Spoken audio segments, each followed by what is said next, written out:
so much time to fill between every pitch. And so you're looking around that stadium, and it was packed, and everyone's wearing red, and they're all into it. But they're all just devastated. I know. They know the history. The history. The Nats, in their brief history, have never advanced, ever. And now they've technically advanced, although it's only one game, not a series, but still. It's called a series, and they lost it. And they all, yeah, believe it or not, it is. It's called a series. Really? Yeah. I don't know why, but I heard that driving into They won the wild card series? Yeah. It makes no sense to me either. But they were losing 3-1. Like I said, Hader comes in, strikeout, hit by pitch that was challenged. It was controversial. I think the Brewers kind of got screwed. Michael Taylor, I believe was his name, was the batter, and it hit the butt end of his bat and his hand. I thought it hit the bat first, but they said there wasn't enough to overrule. Strikes out the next guy. Then Ryan Zimmerman comes in a pinch hit. And he hits a broken bat single. And I'm talking a broken bat. He was in his hands after he made contact. It might have been maybe, I don't know, half a foot in his hand. That was it. And then another walk to load the bases. And then the base hit by Soto at the end. The rookie playing in right field. Trent Grisham misplayed which he shouldn't have, because if he was playing deep, so no doubles, so the guy from first would score. He really has no shot, even if he's coming in to get the guy at the plate who would have the tying run. Yeah. And he was. It's kind of one of those, like, Little League coaches would pull their hair out over this one because he went to scoop it with his mitt as opposed to kind of getting in front of the ball, or in this case behind the ball, whatever, and it went right underneath his mitt. And as a result, the third run scored, which put the Nats ahead 4-3. And so they move on. They'll take on the Dodgers in the actual NLDS, which starts tomorrow in Los Angeles, and the other game is already set. The Cardinals taking on the Braves. Tonight's the American League wildcard game. Tampa Bay will take on Oakland in Oakland. That game's on ESPN. And then the winner of that will go on to play the Yankees. All right, we got a lot to do today. We're going to talk to Ron Gardenhire, Tiger manager. A week after the end of the season, a week after we last talked to him, and a week after he made a very interesting comment to us on our show about how this team will be good in a couple of years, and whoever the next manager is will have a chance to do a lot of great things. Which was an interesting comment he made, meaning, he's here for the tough part, and then somebody else will reap all the glory, which seems like it sucks. Yeah.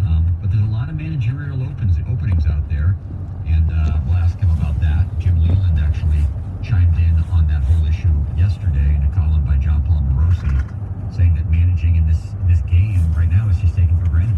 The general managers and the owners don't value a good manager.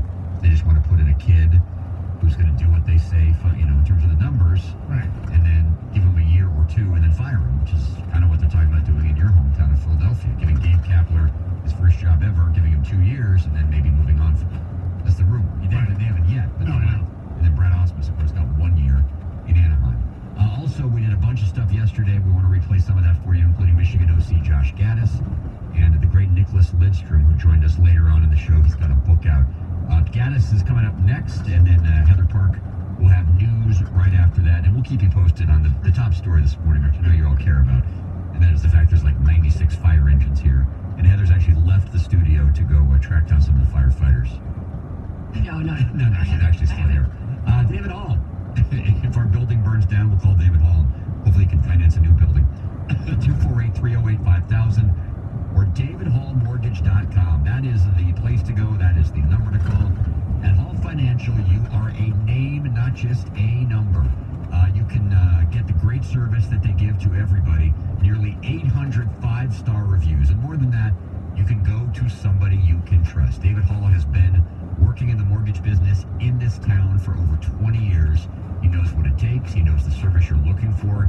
He knows Michigan, and he knows how to help you. That's why he put together Hall Financial, a smaller financial group that makes sure they insist on the best service for all of their clients. So if you have any questions about your mortgage, if you're looking for a new mortgage, or maybe looking to refinance your mortgage, call David Hall and Hall Financial today, 248-308-5000, or on the web, davidhallmortgage.com. 97.1 The Ticket. Traffic. This report brought to you by the UPS store. An earlier accident has just been cleared 94 eastbound at Little Mac. There is still an accident affecting the median M59 Hull right east of Shaner, and a touch of heavier traffic 75 southbound right around 8 Mile. The UPS store has every ink you need to promote your business, including printing. From business cards to brochures to banners, they're here to handle all your printing needs. The UPS store, every ink for small business, and of course shipping. I'm Michelle Pena on the WWJ 24-hour traffic center.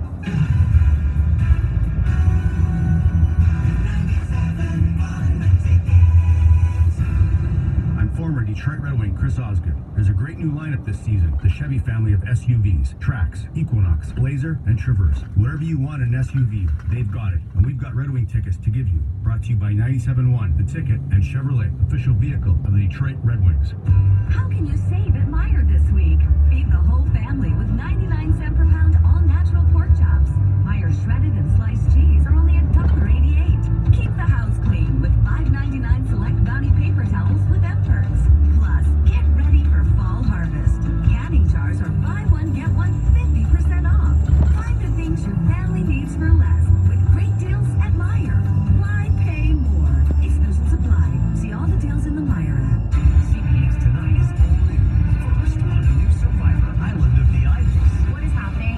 Sandra the Queen and Boston Rock put one survivor to the test. Your lesson started the minute you arrived on this beach. I'm just like freaking out.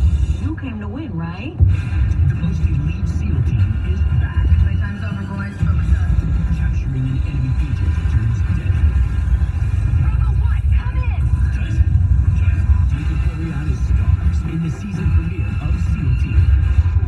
It's the season premiere of SWAT on its new night. The city's under attack. Drones are terrorizing LA. This could be the deadliest attack yet. Unless you stop it. Shamar Moore and his team are there to take them down. Go, go, go. It's the SWAT season premiere on its new night after a new Survivor and the season premiere of SEAL Team. CBS Tonight. Tonight, starting at 8 on CBS 62 Detroit. Then stay tuned for first forecast at 11. Plants capture CO2. What if we could help industrial plants capture it too? Think how we could help lower emissions. More and more scientists think carbon capture is key to reducing CO2 emissions globally. It's one way ExxonMobil is helping industrial plants be more like plants. That's the unexpected energy of ExxonMobil.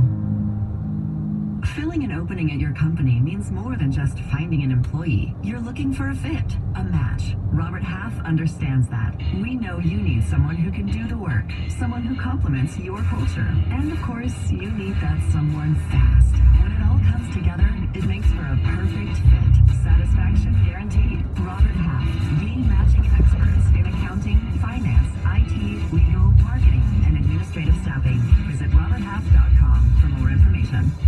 Audible members get more. Give yourself an edge with the world's largest selection of audiobooks, the most inspiring minds, and the most compelling stories, all in one app. Plus, right now, members also get free daily updates from the New York Times, Wall Street Journal, and Washington Post, all delivered right to your phone and always 100% ad-free. Listen to Audible and stay up to date anytime, anywhere. Download the Audible app, start a free 30-day trial, and your first audiobook is on us.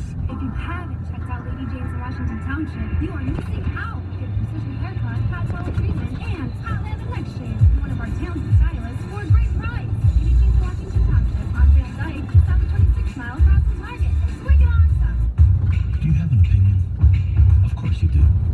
Call the D Las Vegas 97.1 The Ticket Studio line at 248-539-9797. The D Las Vegas, the home of Detroit sports in Vegas. Now available for download. Always Aggravated. A Mike Valenti signature podcast. Get it on radio.com and Apple iTunes.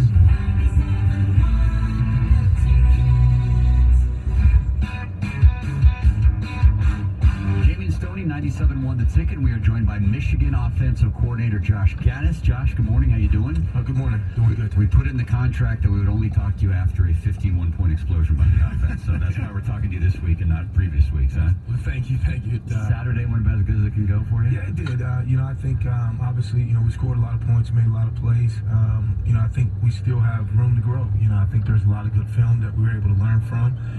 And we just got to keep progressing. We got to take the same approach that we took last week, making the Rutgers game the most important game for us and the most important thing on our mind, and focus on, eliminating mistakes. But I was very proud of the kids, the way they came out, the way they fought back, through a lot of adversity, and most importantly, we didn't have any fumbles, so that made it a good week. A lot of the focus was on you not being in the box, but being down on the field. Tell everybody how that really helps coaching, because you can't see as much when you're not up above either, right? Yeah, the biggest thing that led to that decision was just being able to support, the kids, obviously, through the first few weeks.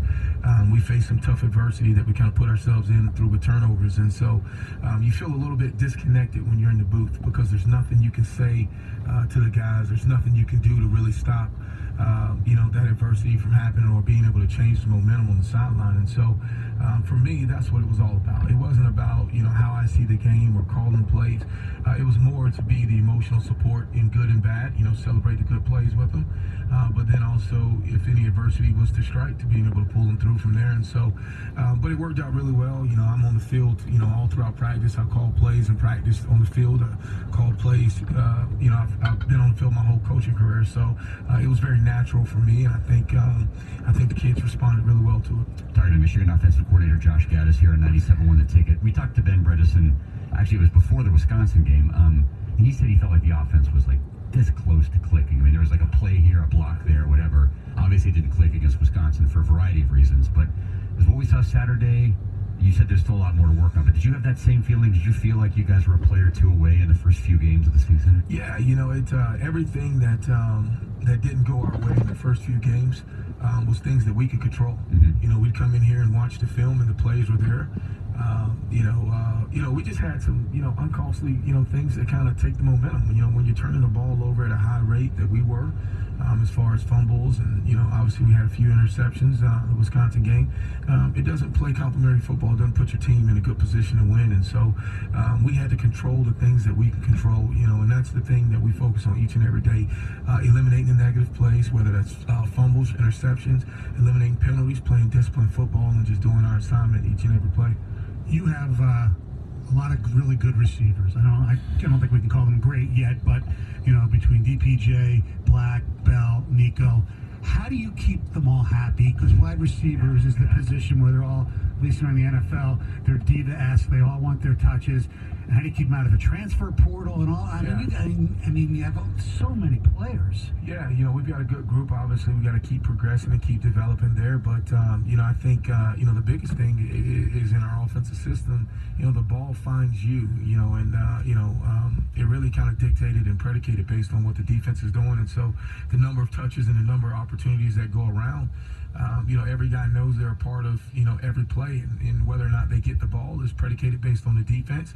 There's some weeks where guys may have a high volume of targets. There's some weeks where it may not.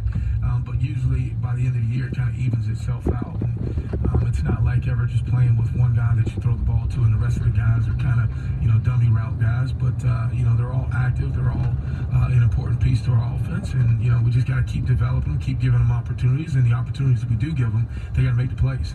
And that's what they've been fortunate enough to do so far. Everybody wants to know what it's like to be an offensive coordinator under Jim Harbaugh, and obviously the belief is that he's actually still calling all the plays. You are the one calling the plays. What's that relationship like for you as the offensive coordinator? Oh, it's great. Coach Harbaugh is obviously since the day came in, and he kind of brought me in here to run the offense, and more importantly, just be a leader to the offensive side. Obviously being the one voice in the room. As far as the direction we're heading in, as far as with our players and being able to motivate those guys and keeping them high spirit. But then also, Coach Harbaugh is a resource for us. He sits in with us, and he's very involved in every part of our team, not just our offense, but every part of our team, and that's his job as the head coach. And so, for us, it's about being the vocal point, being the leader in front of the offense, as well as calling plays, making sure that I'm putting those guys in the best position to be successful on Saturdays. When you got the job, we heard all about speed and space and all that stuff, positivity. The negative was how can Michigan hire a guy who's never called plays before? How have you been able to rectify that? And are you finding it's educational, it's fun, you're learning more about yourself every day? Yeah, I think you just continue to grow. Each game, each opportunity presents different challenges, and it's something that I've learned. I always wanted to be in this position and always dreamed of it, but then you don't really understand